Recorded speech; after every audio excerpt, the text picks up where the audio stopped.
Hello, எல்லாருக்கும் வணக்கம். இன்றைக்கி நம்ம பார்க்க போகிறது கம்பில் வந்து களி, அப்புறம் நெல்லிக்காவும் பச்சை மிளகா, இந்த இன்க்ரீடியன்ட்ஸ் கொத்தமல்லி வரை, ஜீரகம், காஞ்ச மிளகா, வெந்தயம், பெருங்காயம், இது எல்லாத்தையும் சேர்த்து ஒரு சட்னி மாதிரி பண்ண போகிறோம். அப்புறம் ஏற்கனவே குக்கரில் பருப்பு போட்டு வேக வச்சிட்ருக்கேங்க. இப்போ தான் ஒரு 5 நிமிஷம் ஆயிருக்கு. ஒரு 10 நிமிஷம் கழித்து நம்ம நறுக்கி வச்சுருக்கிற சௌச்சவும் டர்னிப் இது ரெண்டையும் போட்டு கொஞ்சமாக உப்பு போட்டு எல்லாத்தையும் வேக வச்சு எடுக்க போகிறோம். அடுத்து நம்ம வந்து களிக்கு பார்க்கலாங்க. ஏற்கனவே இந்த கல்ச்சட்டியில் கொஞ்சம் ஆயில் போட்டு வச்சுருக்கேன், தேங்காய் எண்ணெய் போட்டு வச்சுருக்கேன். ஏன்னா களி வந்து ஓட்டாமல் இருக்கும். அப்புறம் களிக்கு வந்து தேவையான அளவு தண்ணி விட்டுக்கோங்க. உங்களுக்கு எவ்வளோ தண்ணி வேணுமோ அவ்வளோ விட்டுக்கோங்க. ஒரு மாவை பொறுத்து இருக்குது. அதே மாதிரி எல்லோரும் முதல்ல வந்து அரிசி குரணை போடுவாங்க. நாம் வந்து அரிசிக்கு பதில் ஓட்ஸ் யூஸ் பண்ணிக்கலாங்க.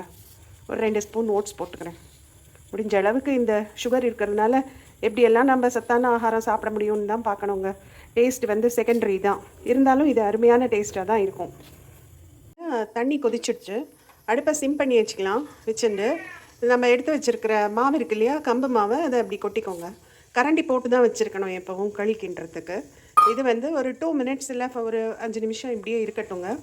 சைட்லேருந்து தண்ணி மேலே வந்து இந்த மாவு கொஞ்சம் கொஞ்சமாக அமுங்கும். உனக்கு என்னடா, இரு நான் வந்து சாப்பாடு போடுறேன் இரு. கட்டியே இல்லாமல் நல்லா களி வெந்தாச்சுங்க. அவ்வளோதான். இனிமேல் அடுப்பை நல்லா சிம் பண்ணி ஒரு 10 மினிட்ஸ் அப்படியே வச்சு மூடி வச்சிடலாங்க. கல்ச்சட்டிங்கிறதுனால இதில் சூடு ரொம்ப நாள் குறையாமல் இருக்கும். அது உள்ளேயே வெந்துட்டுருக்கோங்க. இது அடிப்பிடிக்காமல் இருக்க ஒரு பாத்திரத்தில் தண்ணியை நிரப்பி அழகாக இதை மூடி வச்சுருங்க. வரேன்டா இரு, கத்தாத வரேன். களி நல்லா சூப்பராக வெந்துட்டுருக்கு பாருங்கள். அருமையாக வெந்துட்டுருக்கு. ஆச்சு, ஒரு 2 மினிட்ஸில் ஆஃப் பண்ணிடலாம். இப்போ பாருங்கள், இந்த நெல் முடிச்சதுக்கப்புறமா ஓட்ஸ் வந்து லேசாக வறுத்த ஓட்ஸ் எப்போவுமே வச்சுருப்பேன் கொஞ்சம். அதை மேலே லேசாக தூவி அதுக்கப்புறமா வந்து உருண்டை பிடிச்சி வச்சுட்டேங்க. இது இன்னும் ரொம்ப வாசனையாக இருக்கும். காயெல்லாம் வந்து இறக்கி வச்சாச்சுங்க குக்கரை. இப்போ அடுத்தது நம்ம என்ன பண்ண போகிறோம்னா, நெல்லிக்காயிலையும் எல்லாத்தையும் க்ளீன் பண்ணி வச்சாச்சு. இப்போ இதுக்கு தேவையான பொருட்கள், இந்த மசாலாவுக்கு தேவையான பொருட்கள் எல்லாத்தையும் வறுத்துடலாம். லேசாக கொஞ்சமாக ஒரு 4 சொட்டு எண்ணெய் விட்டால் போகிறோம். இதை வந்து எப்போவுமே மிளகாயை வந்து நான் கொஞ்சம் விளக்கெண்ணெய் போட்டு வாங்கின உடனே நான் வறுத்து வச்சுடுவேன். அதனால இந்த பூஞ்சை வராமல் இதில் தடுக்கலாங்க. இப்போ வந்து இதை நல்லா ரோஸ்ட் பண்ணி இதை பொடி பண்ணி வச்சுக்கணும். நெல்லிக்காய் சட்னி பண்ணுறதுக்கு அதே பேனில் கொஞ்சம் ஆயில், நல்லெண்ணெய் தான் விட்டுருக்கேன். விட்டுட்டு இதில் கடுகு வெடிக்க விட்டுக்கலாம். கொஞ்சமாக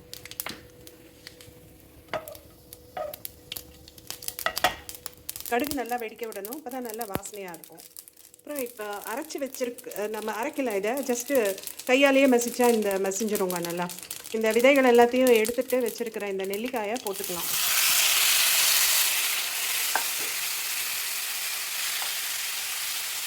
நல்லா இந்த நெல்லிக்காயோட துவர்ப்பு வந்து ரொம்ப நல்லது உடம்புக்கு. ஸோ அதனால் சில பேர் இதில் புளி கூட ஆட் பண்ணுவாங்க. நம்ம ஆட் பண்ண வேண்டாம். நமக்கு இதோட சுவை வந்து துவர்ப்பாகவே இருந்தால் நல்லாயிருக்கும். துவர்ப்பு, காரம், இதுலேயே கொஞ்சம் புளிப்பு இருக்குது. இது வந்து நாட்டு நெல்லிக்காய், பெரிய நெல்லிக்காயிலேயே நாட்டு நெல்லிக்காய். எங்கள் வீட்டில் பக்கத்தில் இருக்கிறவங்க வீட்டு மரத்தில் இருந்தது, அவங்க கொடுத்தாங்க.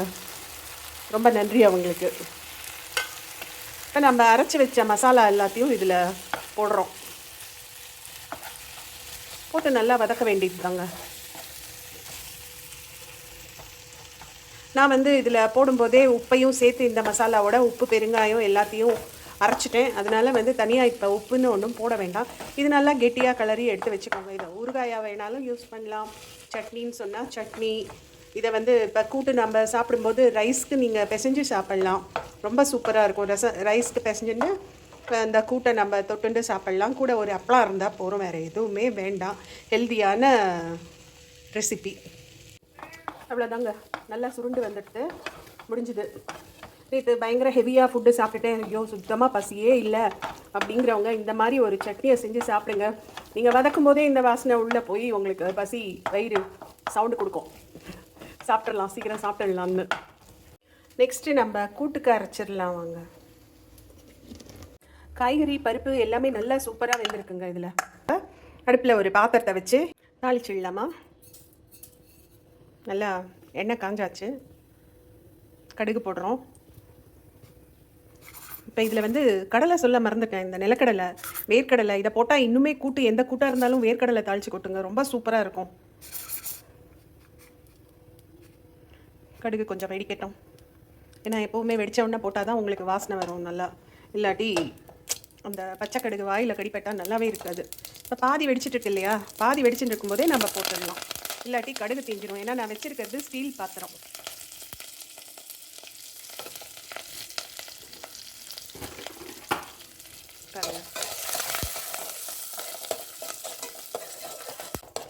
எனக்கு காரம் வந்து மசாலா நான் டேஸ்ட் பண்ணி பார்த்தேன். அதில் வந்து காரம் எங்களுக்கு போதுமான அளவு இருந்ததுனால நான் தாளிப்பில் வந்து இந்த மிளகா வத்தலோ பச்சை மிளகாயோ எதுவும் நான் போடலை. இப்போ எல்லாமே போட்டாச்சு, அரைச்சி வச்ச விழுது எல்லாத்தையும் நம்ம போட்டுட்டோம். இப்போ ஜஸ்ட்டு ஒரு 5 நிமிஷம் 10 நிமிஷம் கொதிக்க விட்டு இறக்குங்க. அருமையான கூட்டு ரெடி. இந்த கம்பு சாதத்துக்கும் இந்த கூட்டு, நெல்லிக்காய் தொக்கு, இது ரொம்ப சூப்பராக இருக்க போகுது சமையல். உங்களுக்கு பிடிச்சிருந்தா சொல்லுங்கள். நீங்களும் செஞ்சு பாருங்கள், சமைச்சு பாருங்கள்.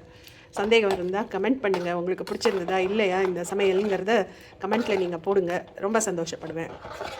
சரி, குட் டே எல்லாருக்கும். நல்லா சாப்பிடுங்க, ஆரோக்கியமான சாப்பாடாக சாப்பிடுங்க, ஹெல்த்தியாக இருங்க.